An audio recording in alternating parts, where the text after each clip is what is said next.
Hi friends, எல்லாம் எப்படி இருக்கிறீங்க? மத்தியானம் வந்து புதினா கிள்ளி முடிச்சுட்டு அதுக்கப்புறமா வந்து சேலடோட ஒரு 11 மணி பக்கம் போல் சாப்பிட்டோம். நெக்ஸ்ட்டு வந்து பார்த்திங்கன்னா பிரியாணிக்கு தான் வந்து ரெடி பண்ணேன். இன்றைக்கி சீரக சம்பா பிரியாணி பண்ணிக்கலாம் அப்படின்ற மாதிரி ட்ரை பண்ணேன். ஸோ நல்லாவே வந்து வந்திருந்தது. ப்ளெயின் பிரியாணி எப்படி சாப்பிட்றது அப்படின்ட்டு சிக்கன் 65ம் சைமல்டேனியஸாக ஊற வச்சுருந்தேன். ஹஸ்பண்ட் என்ன சொல்லிட்டாங்கன்னா, ஈவினிங் ஸ்நாக்ஸ்க்கும் சாப்பிட்டுக்கலாம் அப்படின்ற மாதிரி சொல்லிட்டாங்க.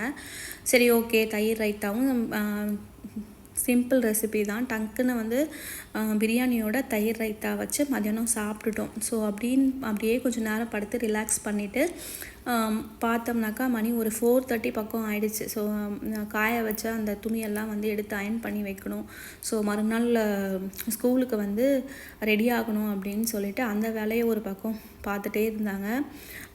நான் என்ன பண்ணிட்டேன் அப்படின்னா, பசிக்குதுன்ற மாதிரி சொன்னாங்க. ஒரு 5 o'clock மாதிரி சிக்கன் 65 போட்டு கொடுத்துடலாம் அப்படின்னு கொஞ்சமாக வந்து சிக்கன் 65 எண்ணெயை ஊற்றி பொரிச்சிட்டே இருந்தேங்க.